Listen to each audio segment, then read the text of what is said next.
দর্শক, দেশে যে মব কালচার তৈরি হয়েছে, মব কালচারের নানাভাবে পৃষ্ঠপোষকতা দেয়া হচ্ছে। সেই মব কি ভারতের প্ল্যান? ভারতের প্ল্যান বাংলাদেশে বাস্তবায়ন করা হচ্ছে এবং ভারতের প্ল্যান জানতে কিংবা অজান্তে সরকার বাস্তবায়ন করছে এবং ভারতের প্ল্যান বাস্তবায়নের মাধ্যমে শেখ হাসিনাকে ফিরিয়ে আনার একটা বন্দোবস্ত কি সরকার অজান্তেই করছে? এরকম মন্তব্য করে বসেছেন বিএনপি নেতা মেজর আখতারুজ্জামান এবং তিনি বলতে চাইছেন যে এই সরকার শেখ হাসিনার প্রত্যাবর্তন যেন হয়, সেই ভারতীয় যে ফাঁদ, সেই ফাঁদে পা দিয়েছে। সেই যে কারণেই বিএনপিকে তাদের পছন্দ হচ্ছে না, তাদের পছন্দ হচ্ছে মব কালচারকে। মবকে উৎসাহিত করার পেছনের কারণ হিসেবেও তিনি এটাকেই দেখছেন। কি হতে চলেছে আরও যে যে বিষয় উঠে আসলো বিভিন্নভাবে বিভিন্ন দিক থেকে, শেখ হাসিনার প্রত্যাবর্তন, মব কালচার, ভারতের প্ল্যান, রয়ের ষড়যন্ত্র, এই ব্যাপারগুলো নিয়ে আলোচনা করবো এই ভিডিও। বলছিলাম, মব যে হচ্ছে বাংলাদেশে, মব যে একেবারে ছোঁয়াচে রোগের মতো ছড়িয়ে পড়েছে। এমনকি আমরা দুদিন আগে দেখলাম মানিকগঞ্জে আওয়ামী লীগ ছাত্রলীগ থানা ঘেরাও করেছে। সেখানে প্রথমবারের মতো আওয়ামী লীগের দ্বারা মবের ঘটনা আমরা দেখেছি এবং সেরকম আশঙ্কাও করছিলাম যে আওয়ামী লীগ মবে আক্রান্ত হতে হতে এমন একটা সময় না আসুক যে তারাই আবার পাল্টা মব শুরু করে। সেটাই হয়েছে এবং সেই ব্যাপার যদি ধারাবাহিকতা অবলম্বন করে তাহলে দেশ গৃহযুদ্ধের দিকে যাবে এবং দেশকে গৃহযুদ্ধের দিকে নিয়ে যাওয়ার জন্য প্রধান উপদেষ্টার প্রেস সেক্রেটারি শফিকুল আলম একাই যথেষ্ট, এমন মন্তব্য করেছেন বিএনপি নেতা মেজর আখতারুজ্জামান। তিনি বলেছেন যে এই লোকটা যেভাবে কথা বলেন, যেভাবে বিষয়গুলোর ব্যাখ্যা করেন, যেভাবে তার অ্যাটিটিউড দেখান এবং মবকে যেভাবে উৎসাহিত করেন, তাতে এই দেশে গৃহযুদ্ধ লাগতে খুব একটা সময় লাগবে না এবং ভারত তেমনটাই চাইছে।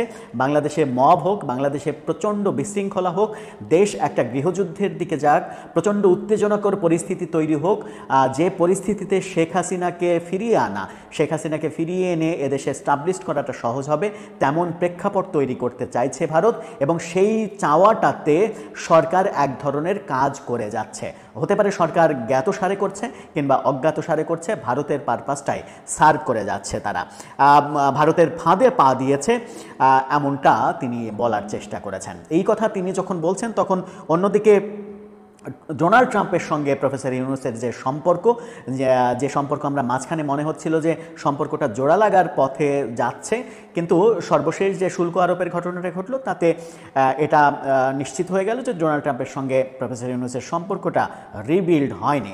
অর্থাৎ প্রফেসর ইউনূসের দিক থেকে চাওয়া হলেও সেটার সাড়া পাওয়া যায়নি। কারণ এক্ষেত্রেও মেজর আখতারুজ্জামান বলেছেন যে সেটা হওয়ার কোনো কারণও নেই, কারণ ডোনাল্ড ট্রাম্প কখনো ভুলে যাবেন না যে এই প্রফেসর ইউনূস তার বিরুদ্ধে ইলেকশনে হিলারি ক্লিন্টনকে বিশাল অঙ্কের টাকা অনুদান দিয়েছিলেন। সেই চাঁদা দেওয়ার ঘটনাটা ডোনাল্ড ট্রাম্প ভুলে যাওয়ার কথা নয়। ডোনাল্ড ট্রাম্প জীবনেও প্রফেসর ইউনূস সরকারের পক্ষে কাজ করবে না। বাইডেন সরকার প্রফেসর ইউনূসকে বসিয়েছে, ডোনাল্ড ট্রাম্প সরকার কখনো তাদেরকে ওন করবে না। কিন্তু মাঝখানে কিন্তু আমরা এরকমটা দেখেছি যে ডোনাল্ড ট্রাম্পের সঙ্গে ভারতের সম্পর্ক অবনতি হয়েছে, বাংলাদেশের সঙ্গে সম্পর্ক জোড়া লাগানোর চেষ্টা করা হচ্ছে করিডোর ইস্যুতে। করিডোর এবং সেন্ট মার্টিন দ্বীপ এরকম আলোচনা চলছিল। মাঝখানে বাংলাদেশের জনগণের আপত্তি, সেনাবাহিনীর আপত্তির মুখে সরকার যখন করিডোর দিতে পারছে না, তখন সেটা আবার শুল্ক হয়ে ফিরে আসলো। সেরকমটাই আমরা বোধহয় দেখছি। মেজর আখতার আরেকটা মজার কথা বলেছেন, সেটা হচ্ছে যে এই সরকার তাদেরকে বাঁচতে হলে, তাদেরকে বাংলাদেশে থাকতে হলে যেমন ভারতের দরকার, তেমনি বাংলাদেশ থেকে পালাতে হলেও ভারতকে দরকার। অর্থাৎ বাংলাদেশের চতুর্দিকে ভারত রয়েছে, আপনি যদি আকাশসীমা দিয়ে পালাতেও চান তবুও ভারতকে দরকার, ভারতের আকাশসীমা দরকার। ভারতের অনুমতি ছাড়া আপনি তার আকাশসীমা অতিক্রম করতে পারবেন না। সেই কারণেই ভারতকে তার যে কোনোভাবে বাগে আনা দরকার, ভারতকে নিজের পক্ষে আনা দরকার এবং সেই কারণে পরিস্থিতি যদি ঘোলাটে হয়, পরিস্থিতি যদি নিজেদের পক্ষে না থাকে, তাহলে এই সরকার এমনও করতে পারে যে শেখ হাসিনার কাছে ক্ষমতা হস্তান্তর করে তারা সেফ এক্সিটের পথ ধরতে পারে, কারণ ভারত ছাড়া তাদের সেফ এক্সিটের কোনো পথ নেই। মেজর আখতার এই মন্তব্যগুলো কেন করলেন সেটা একটা রহস্যের ব্যাপার। মেজর আখতার এর আগে একটা টক শোয়ে বলেছিলেন যে প্রফেসর ইউনূসকে আমেরিকান পররাষ্ট্রমন্ত্রী বেশ বাজে ভাষায়, বিভৎস ভাষায় ভাষায় বকাবকি করেছেন, চিল্লাচিল্লি করেছেন, এরকম কথা এর আগে তার মুখ থেকে শুনেছি।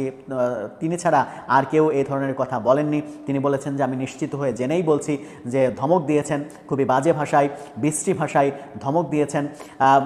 মার্কিন পররাষ্ট্রমন্ত্রীর ধমক খাওয়ার পরে তারপরে আমরা দেখলাম যে শুল্কের ব্যাপারটা আরেকটা ধমক আসলো আমাদের উপরে। এরকম পরিস্থিতিতে সরকার এক ধরনের টালমাটাল অবস্থায় আছে কিনা সত্যি, সেটা একটা প্রশ্ন হয়ে আসে।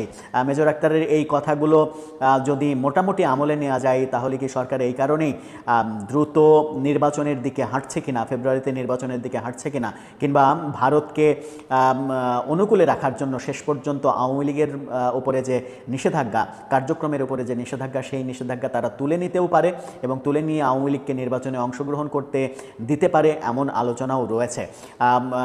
দেশে যখন ইনক্লুসিভ নির্বাচনের তত্ত্ব বিভিন্ন দেশ থেকে বলা হচ্ছে, জাতিসংঘ থেকে বলা হচ্ছে, তখন এটা ছাড়া প্রফেসর ইউনূসের কোনো পথও নেই, এমনটাও অনেকে বলার চেষ্টা করছেন। কিন্তু ব্যক্তিগতভাবে আমার ধারণা এই সরকার কোনোভাবেই আওয়ামী লীগকে নির্বাচনে অংশগ্রহণ করতে দেবে না।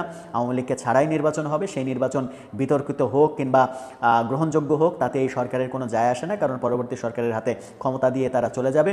এই সরকারের মুখ্য উদ্দেশ্য যেটা, সবথেকে বড় উদ্দেশ্য যেটা, সেটা নির্বাচন কেমন হলো, কিভাবে হলো, গ্রহণযোগ্য হলো কি হলো না সেটা নয়। মুখ্য উদ্দেশ্য হচ্ছে শেখ হাসিনার বিচার প্রক্রিয়া নির্বাচনের আগে শেষ করা। আন্তর্জাতিক অপরাধ ট্রাইব্যুনাল থেকে শোনা যাচ্ছে আগামী 2, 2.5, 3 মাসের মধ্যে, হতে পারে সেটা 3 মাসের মধ্যে, 3 মাসের মধ্যে শেখ হাসিনার বড় একটা রায় আসতে পারে। আজকেই আদালত থেকে এরকম একটা অনুমান এসেছে। গণমাধ্যম বলছে যে আগামী 2 থেকে 2.5 মাসের মধ্যে শেখ হাসিনার মামলার সাক্ষ্য গ্রহণ শেষ হয়ে যেতে পারে, কারণ 2 বেলা 3 বেলা করে সাক্ষ্য গ্রহণ নেওয়া হবে, সেখানে 2-2.5 মাসের বেশি সাক্ষ্য গ্রহণের সময় লাগবে না। তারপরেই বিচারের রায়ের দিকে যাবে আদালত। যদি তাই যায়, 3 মাসের মধ্যে শেখ হাসিনার যাবজ্জীবন কারাদণ্ড কিংবা শেখ হাসিনার ফাঁসির ঘোষণা যদি আন্তর্জাতিক আদালত থেকে আসে, সেটাই হয়তো এই সরকারের একমাত্র চাওয়া, যে তারা এই সফলতাটুকু নিয়ে সরকারের মেয়াদ শেষ করতে চায়, সরকারের কাজ শেষ করতে চায়। নির্বাচনের দিকে তাদের আসলে মনোযোগ নেই। সংস্কার হলো কি হলো না এটাতেও তাদের খুব একটা যায় আসে না। তাদের একটাই লক্ষ্য, প্রফেসর ইউনূসের একটাই লক্ষ্য, শেখ হাসিনার বিচার কাজটা সম্পন্ন করা এবং তার বিরুদ্ধে ফাঁসির আদেশটা যেন আসে সেই চেষ্টা করা। কারণ শেখ হাসিনার সঙ্গে প্রফেসর ইউনূসের ব্যক্তিগত সম্পর্কটাও দ্বন্দ্বের পর্যায়ে। শেখ হাসিনা যখন ক্ষমতায় ছিলেন, প্রফেসর ইউনূসকে নানাভাবে ভোগান্তির শিকার হতে হয়েছে, প্রফেসর ইউনূসকে নানা কটু কথা তিনি বলেছেন। সেই রাগগুলো নিশ্চয়ই প্রফেসর ইউনূস ভুলে যাননি। সেটার একটা প্রতিশোধও হতে পারে যে কোনো মূল্যে শেখ হাসিনার ফাঁসির ঘোষণা তিনি দেখতে চান। যদিও আদালতের ব্যাপারে এই কথা বলা হবে যে আদালতের ব্যাপারটা তো আদালতেরই হয়। 5 আগস্ট সরকার পতনের পরে আদালত থেকেই তো হাজার হাজার আসামি, যাবজ্জীবন পাওয়া আসামি, মৃত্যুদণ্ডের আসামি, সাধারণ আসামি, জঙ্গি, বহুজনকেই আমরা জেল থেকে মুক্ত হতে দেখেছি। সুতরাং এটা বোঝাই যায় যে ব্যাপারটা আসলে আদালতের ব্যাপার। শুধুমাত্র সেখানে যোগ হয় কখন কে সরকারে থাকছে, সেই সরকারের মনোভাবটা কি। দর্শক, আপনার মতামত জানিয়ে লিখতে পারেন আমাদের কমেন্ট। দর্শক, সম্পূর্ণ ভিডিওটি দেখলেন, আশা করি বিষয়টি বুঝতে পেরেছেন। এই নিয়ে আপনার গুরুত্বপূর্ণ মন্তব্যটি অবশ্যই কমেন্ট বক্সে জানিয়ে দিবেন। ধন্যবাদ।